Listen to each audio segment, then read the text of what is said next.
श्री शिवाय नमस्तुभ्यम। हर हर महादेव। राजस्थान राज्य के रतनगढ़ जिले के चूरू में गुरुजी पंडित प्रदीप मिश्रा जी द्वारा श्री शिव महापुराण कथा शुरू हो गई है। यह कथा 7 दिवसीय चलने वाली है, जिसे आप 11 अप्रैल से 17 अप्रैल तक आस्था चैनल यूट्यूब के माध्यम से देख सकते हैं। ये कथा आप दोपहर के 1 बजे से 4 बजे तक देख सकते हैं।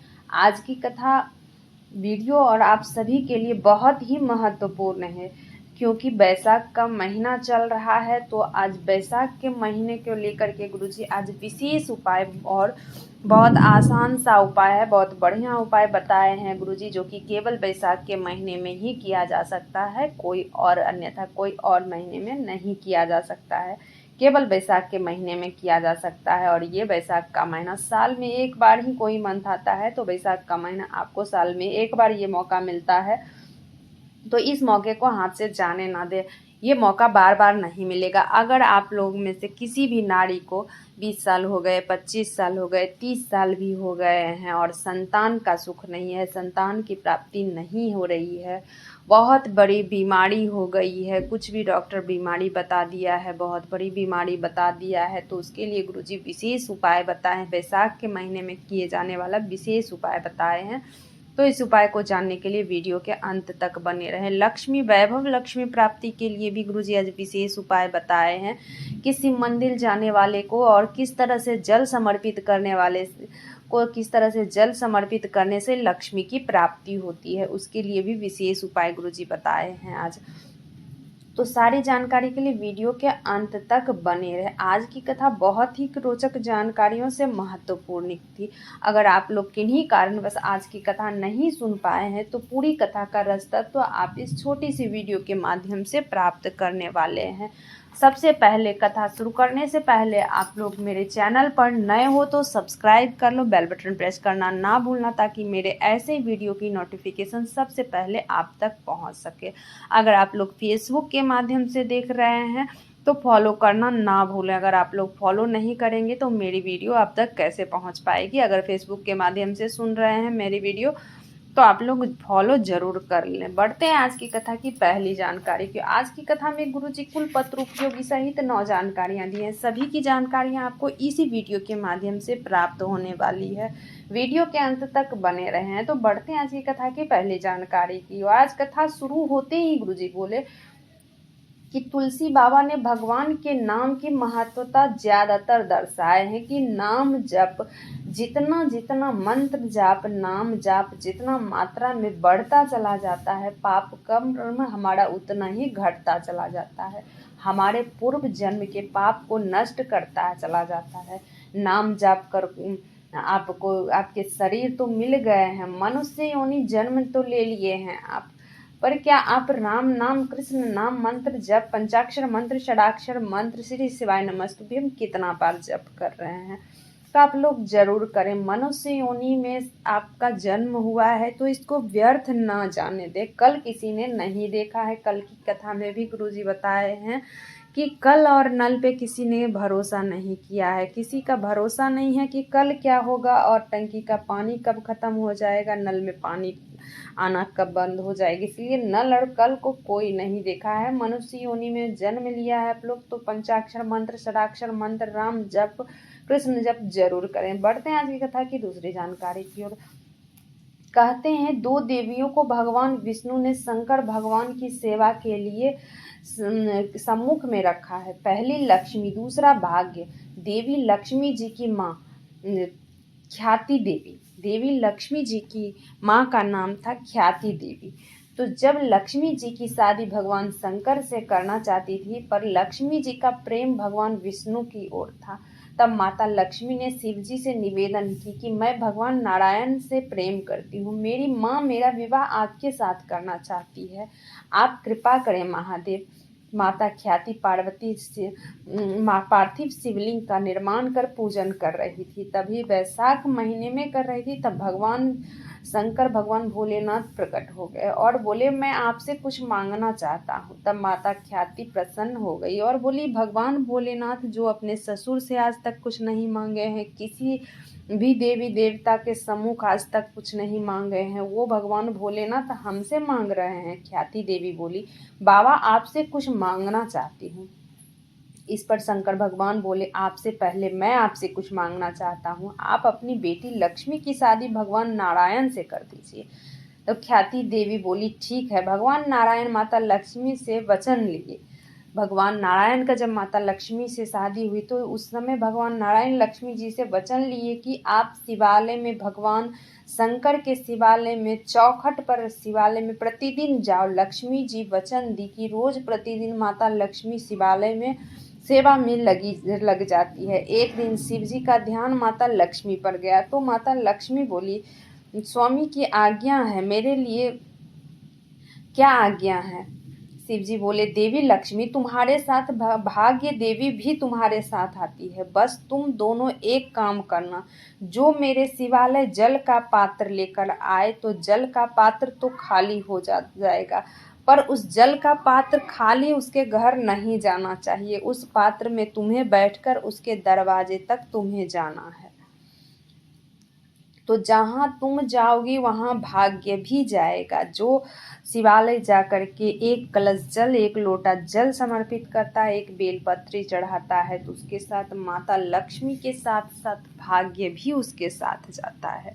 तो बढ़ते हैं आज की कथा की तीसरी जानकारी की, और विशेष जानकारी जी गुरु जी दिए हैं, तो विशेष जानकारी भी आप लोगों को, यही विशेष जानकारी है, तो विशेष जानकारी आप लोग ध्यान से सुनेंगे, उसके बाद ही आप लोग उपाय करेंगे। जिस नारी को 30 साल हो गए, 25 साल हो गए, 20 साल हो गए हैं, कितने भी दिन हो गए हो, संतान नहीं हो रहा है, डॉक्टर कोई बड़ी बीमारी बता दिया हो, कोई उपाय नहीं दिख रहा हो, कोई हल नहीं बता रहा है, तो आपको करना क्या है, बैसाख के महीना में सप्त तीर्थ का अनुष्ठान जरूर करें। अब सप्त तीर्थ का अनुष्ठान कैसे करना है, इसको आपको ध्यान से सुनना है, जानना है।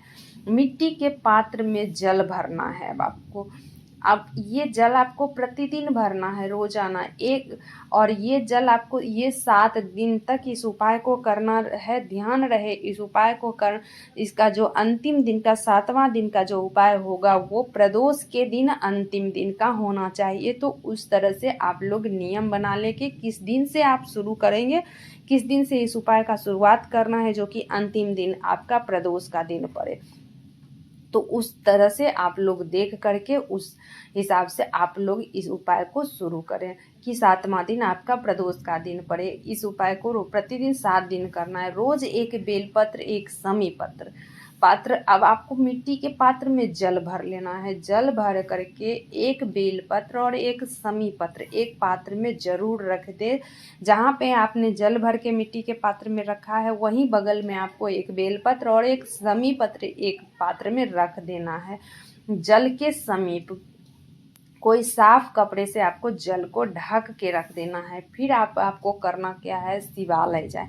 शिवालय जा करके अब आपको पहले क्या करना है, समी पत्र समर्पित करना है। समी पत्र अब समर्पित कहाँ करना है, माता अशोक सुंदरी के स्थान पर आपको समी पत्र समर्पित करना है। अब माता अशोक सुंदरी का स्थान तो आप लोगों ने सबको पता होगा कि माता अशोक सुंदरी का कौन सा स्थान है, तो उस स्थान पर आपको समर्पित कर देना है समी पत्र। बेलपत्र जो शिवलिंग पर समर्पित कर देना है आपको बेलपत्र। बेलपत्र समर्पित करते समय ध्यान रहे कि बेलपत्र की डंडी आपके ओर होनी चाहिए, बेलपत्र की डंडी आपकी ओर होनी चाहिए। फिर मिट्टी के कलश वाला जो जल आपने रखा है उस जल को आप शिवलिंग पर समर्पित कर दे। थोड़ा जल झेल लें।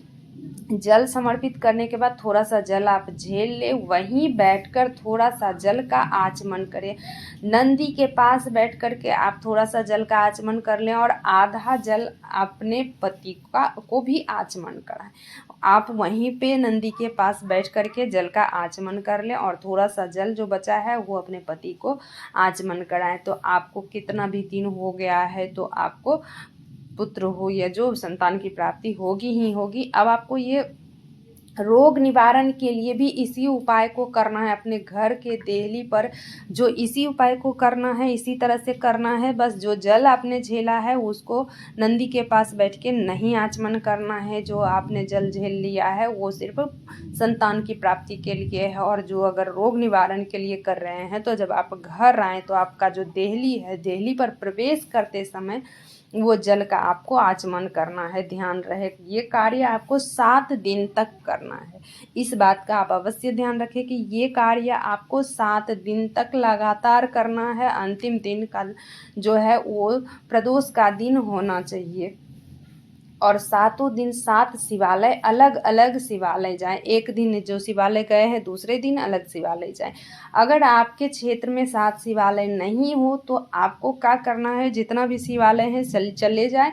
बाकी जो शिवालय आपका नहीं है तो उस दिन आप मिट्टी का पार्थिव शिवलिंग जो होता है, मिट्टी का शिवलिंग बना करके आप उस पर उपाय कर सकते हैं। अब 7वां दिन यानी कि प्रदोष के दिन क्या करना है आपको, उस दिन जल सुबह चढ़ाओ।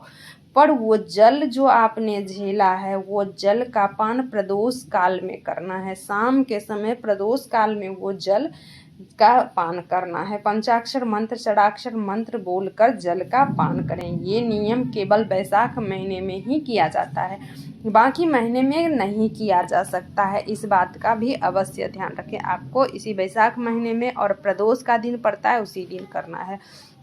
अब गुरुजी बोले हैं, गुरुजी सारे भक्त से निवेदन किए हैं, शिव पुराण जितने भी सुनते हैं सारे से निवेदन किए हैं कि आपको रोग निवारण के लिए भी ये उपाय नहीं करना है, संतान के लिए भी इस उपाय को नहीं करना है, तो उच्च शिक्षा के लिए भी सप्त तीर्थ का अनुष्ठान जरूर करिए। उच्च शिक्षा के लिए भी इस उपाय को कर सकते हैं। जिसका नौकरी नहीं हो रहा है, शिक्षा कम प्राप्त हो रहा है, तो उसके लिए भी ऐसे उपाय को कर सकते हैं। बढ़ते हैं आज की कथा की अगली जानकारी की ओर। बेलपत्र का एक पत्ता पंचाक्षर मंत्र, षडाक्षर मंत्र श्री शिवाय नमस्तुभ्यम बोलकर चढ़ाते हो तो 1.25 करोड़ बेलपत्र के बराबर एक पत्र हो जाता है। चढ़ाने का महत्व हो जाता है। एक बेलपत्र में 33 कोटि देवी देवता विराजमान होते हैं। जब आप एक बेलपत्र चढ़ाते हो तो मात्र एक बेलपत्र सारे देवी देवताओं का पूजन आप पूर्ण कर रहे हो। इस बात का आप ध्यान देते, इसलिए एक बेलपत्र चढ़ाते समय आप पंचाक्षर मंत्र, षडाक्षर मंत्र श्री शिवाय नमस्तुभ्यम बोल करके आप चढ़ा रहे हो तो वो 1.25 करोड़ बेलपत्र के बराबर हो जाता है। और बेलपत्र में 33 कोटि देवी देवता विराजमान होते हैं। अगर आप चढ़ा रहे हो तो समझ लो उस 33 कोटि देवी देवता का पूजन आप पूर्ण कर रहे हो। तो आप इस उपाय को जो है अवश्य करें। बढ़ते हैं आज की कथा की अगली जानकारी की ओर। शिव जी के मंदिर आप जाओ, पूजन करो, निवेदन करो, पर आप कभी संकल्प मत लो कि 1.25 लाख बेलपत्र चढ़ाएंगे, दूध चढ़ाएंगे, ऐसी कोई भी संकल्प मत लो। जो बन पड़े बस शिवालय में जाओ, लेकर के जाओ, पहुँचो, 1 लोटा जल हो जो मिले वो लेकर के जाओ, पर संकल्प मत करो कि हम ये चढ़ाएंगे वो चढ़ाएंगे। श्री शिवाय नमस्तुभ्यम। हर हर महादेव।